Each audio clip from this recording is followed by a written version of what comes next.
an update on the upcoming Supercard of Honor event being thrown into disarray by the Ring of Honor sale to Tony Khan, plus an update on what the Ring of Honor staff has been told about their jobs when it comes to the upcoming sale. All this and more in this Ring of Honor news update.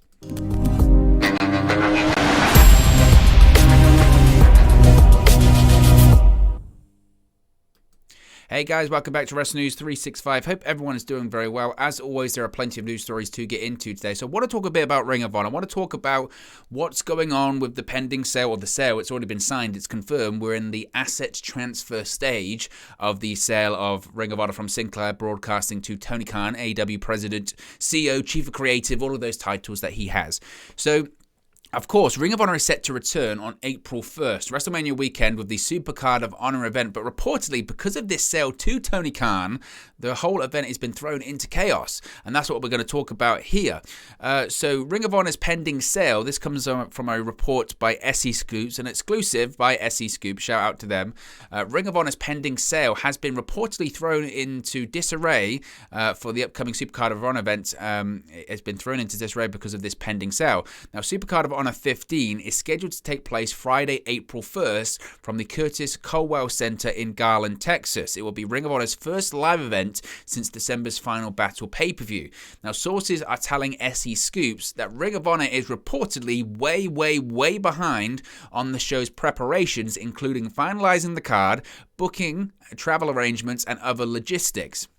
Now, this is what a top Ring of Honor employee told staff earlier this week, reportedly, quote, "One way or another, Supercard is happening. As of today, Supercard is moving forward." So it's not a case of the event not happening. The event is going to happen, just nobody really that's working for Ring of Honor right now knows what on earth it's going to look like. And that comes to, the big details, like booking of the talent, who's going over the card, logistics, all that kind of stuff, really to the minutiae detail of just marketing, promotions, what even logo is going to be used.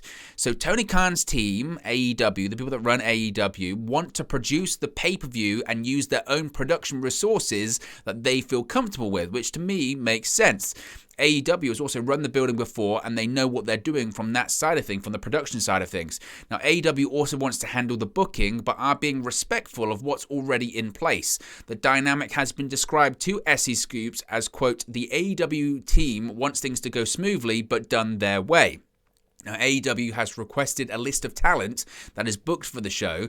The list ROH provided includes Joe Hendry, Bandido, Jonathan Gresham, and the Briscoes. However, the Briscoes are not locked in just yet. We'll talk about this in kind of today's Impact Wrestling news video, but the Briscoe brothers are working the main event of Impact Wrestling's Multiverse of Matches event across the town later on that evening. Now, Ring of Honor has discussed the Briscoes wrestling FTR at the Supercard of Honor event and then working for Impact afterwards, but that's just wishful thinking at the moment. So with all of that, let's take that first. Let's take the event in general when it comes to the booking and all that kind of stuff. To me, it makes total sense that Tony Khan, it's his company at this point. He owns Ring of Honor. And I know plans were in place and I know all that kind of stuff, but ultimately it's Tony Khan's company to do whatever he wants with this, to do what he sees fit. And he sees fit that he wants his own production staff to be running the event, which again makes sense. No disrespect to the people that currently work in Ring of Honor, but I think frankly you could argue that that is an upgrade because the people that Tony Khan have on his side are some of the best in the business and some very experienced people. He's got people on his staff that have worked WrestleManias and that have worked WWE events and are very familiar with how to do not just a live production, but a live pro wrestling production as well. So the fact that he wants his team to be doing their own production, lighting, all that kind of stuff, to me makes total sense, and I think that's a bit of an upgrade. Again, logistics, that's difficult, okay, as to say to these staff, no, you're not working it, these guys are, and having that handover process, that's tough in the background of this whole asset transfer thing going on. That's difficult, absolutely. Now, as the report says, AEW wants to handle the booking, but are being respectful of what's already in place. So I think they're kind of saying, look, things that have been announced, the Briscoes are meant to be working the event facing a mystery opponent. That mystery opponent, again, is meant to be FTR. Whether or not that happens, we'll wait and see. And I think Jonathan Gresham's meant to be facing Bandido, I think, to unify or have an undisputed Ring of Honor World Champion. I think that's the plan. I think what AEW is saying is stuff that's been advertised, we're not going to screw over the fans. The fans, if they're expecting, if they've bought a ticket or they're buying a ticket to this event, event, expecting to see one thing that's been advertised. We're not going to change that. But you also have to realize, again, this is Tony Khan's company at this point. The fact that it's his company, and he said, I want to book the company. And he's obviously, as any booker, Tony Khan's not special in this regard, but any booker will have long-term visions and plans for a company or a product going forward. So I bet in his mind, the moment he purchased the company, the moment he started getting into negotiations, or he even thought about buying the company, he thought about long-term booking plans, what he's going to do with it, how intertwined it's going to be with AEW, who's going to be on that roster, etc. So I'm sure already he's got plans for where he wants Ring of Honor to go, and it depends what he wants this show to be. Does he want Supercard of Honor to be the final sort of old school of the old era of Ring of Honor show? And that's what he could do. He could just say, you know what you had in place, we want our production staff to run it because we think it will be better that way and it will run smoother. But whatever you had in place, let's just do that. And then starting from after that, we'll do Tony Khan's version of Ring of Honor. Or he might look at it and say, look, it's a bit tight. I know it's less than a month away, but I want this event really to be the kickstart of what my version of Ring of Honor is going to be. And the fact that he wants to be booking it himself lends me to think it's probably the latter scenario. He wants this to be the kickstart of maybe the new Ring of Honor. And the fact that he wants to be in control of the booking, why wouldn't he? Again, it's his company. It would be a very odd situation, in my opinion, of being like, okay, what were you going to do before? Okay, we'll run the production, but we'll do exactly what you want to do before. Ultimately, it's Tony Khan's company. He can do what he wants. Now, with the Briscoes, I mean, it seems a bit strange anyway that they would have advertised them for the show knowing that, they might not be able to run, they're meant to be working also the multiverse of matches later on in the night. That to me seems odd anyway, and that's not really a Tony Khan issue. That's something that Ring of Honor ultimately thought that they could manage anyway. So we'll wait and see with that. The Briscoes versus FTR was teased at Final Battle. They've been teasing it for a long time. So I think that match will probably happen because, again, they've teased it, they've advertised it pretty much to the fans. So I would assume that that's going to happen. Now, a couple of other details as well when it comes to the Supercard of Honor. First of all, they knew a new Ring of Honor logo. Now, reportedly, Ring of Honor had a new logo designed and a total rebranding in the works that would represent the company's new chapter after Supercard of Honor. This was all a Sinclair thing. This was when, prior to Tony Khan purchasing the company, they had a new logo and it was going to be a new start, right? That's what they said, right? It was going to be reimagining Ring of Honor for this new audience. Now, digital assets have been created with the new look, as well as video packages. They even had new ring skirts and turnbuckle pads made up with the new logo. As it turns out, this new logo might not ever see the light of day. AEW, reportedly, and that being Tony Khan, wants to use the current Ring of Honor logo, which you can see right there on the screen, at the pay-per-view to represent the end of this era before they completely take over with their own rebranding. As a result, Ring of Honor has two sets of marketing materials, current logo and new logo, but are expecting the current logo will be used. Marketing campaigns for the pay-per-view that are currently running will continue, including radio ads in the Dallas and New York City markets. There are no plans for any additional media buys. Now, when it comes to the future of Ring of Honor television, Ring of Honor TV has been produced through April 16, and those shows will air even if Tony Khan's deal to purchase the company closes before then. So, again, I kind of see it as... it's a strange one. But the thing is, and I know people will say, see, already things are in chaos and all that kind of stuff. Unfortunately, that kind of comes with the territory of purchasing a pro wrestling company that's in mid-operations. And there is always going to be this crossover. There's always going to be this difficult... this difficultness, I suppose, when it comes to when does it end and when does it start, and that's going to be the problem. I, for one, like I've said several times, I'm absolutely fascinated to see what Supercard of Honor does look like, absolutely, and it's going to be very interesting, absolutely, and it looks like it's going to be the end of one chapter and also the beginning of a new one. Whether or not we'll see AEW stars, whether or not we'll see Tony Khan appear, I would think we'd probably see him appear at some point during the show. It's WrestleMania week as well, so they'll be in Dallas or they'll be in Texas at the same time as WrestleMania. It's a wild time, and it's a fascinating time to be a fan of pro wrestling, Ring of Honor, and AEW for that matter. Now, when it comes to an update on the Ring of Honor staff, we do have an update when it comes to the staff following Tony Khan's purchase of the company. Now, of course, it's been now, a week since AEW owner and CEO Tony Khan announced that he was buying Ring of Honor, and more questions than answers still remain. Some details, however, such as the date the deal will officially close and who will be brought back for Khan's vision of Ring of Honor, may now be known.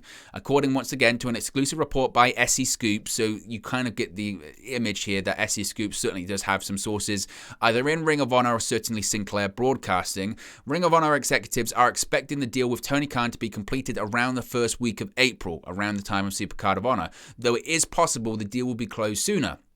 Sources have also described the deal as having been done in reverse due to how quickly the deal came together. It was also confirmed that certain details are still being hammered out as the deal is completed, hence why when Tony Khan was talking about Ring of Honor at this past weekend's AEW Revolution media scrum, he couldn't say much because certain aspects of the deal haven't actually been completed just yet.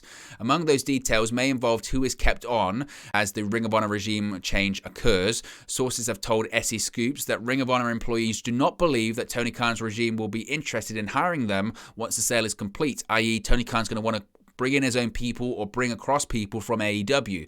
They thus have been encouraged to explore new career opportunities and speak to the HR department of Sinclair Broadcasting, the soon-to-be former owner of Ring of Honor. Now, severance packages are reportedly being considered, but that couldn't be confirmed, and the current ROH management is unsure if they will release a statement on the matter once the sale is complete. Also being discussed, of course, is the future of Honor Club, which, of course, is ROH's streaming service, arguably one of the most valuable assets to Ring of Honor.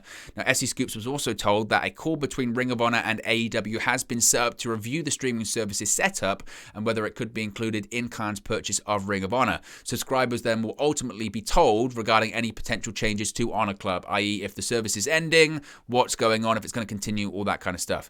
Now, SE Scoops also described the general message to Ring of Honor staff from the management as follows, quote, "We're fighting for you and exploring how to help everyone. If you want to stay in the wrestling business, we're doing our best, but there is no formal transition planned and no guarantee that anybody will stay on."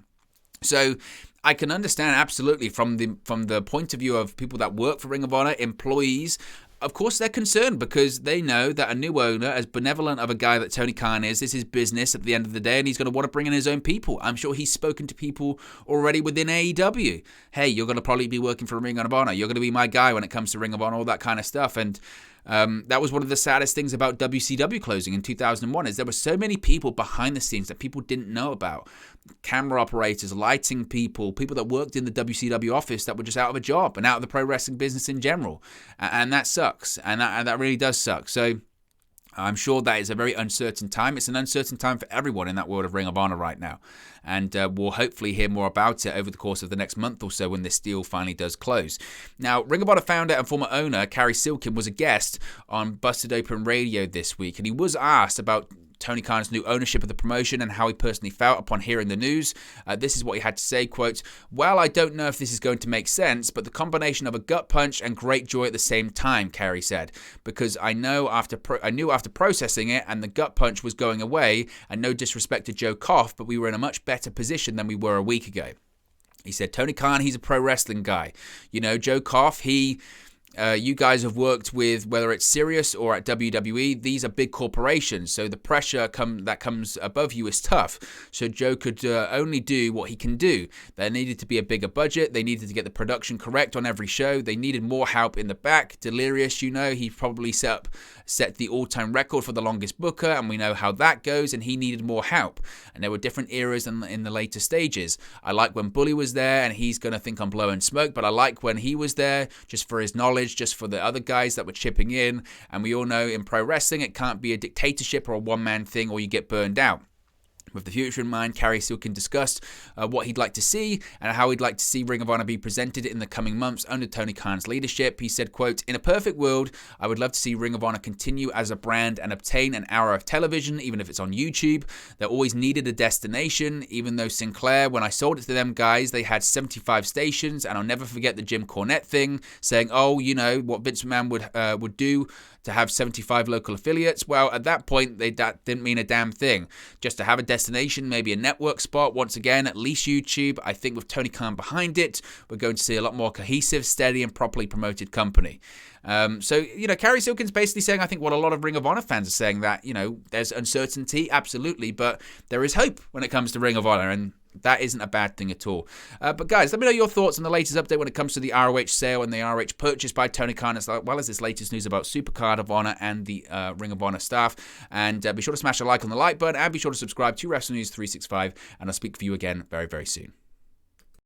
Hey guys, thank you for watching, listening, streaming, or however you come across this video today. Be sure to click on the video on the right there to watch our next video, or click the bottom there to subscribe, or the bottom right hand corner. Thank you very much, and I'll speak to you again very soon.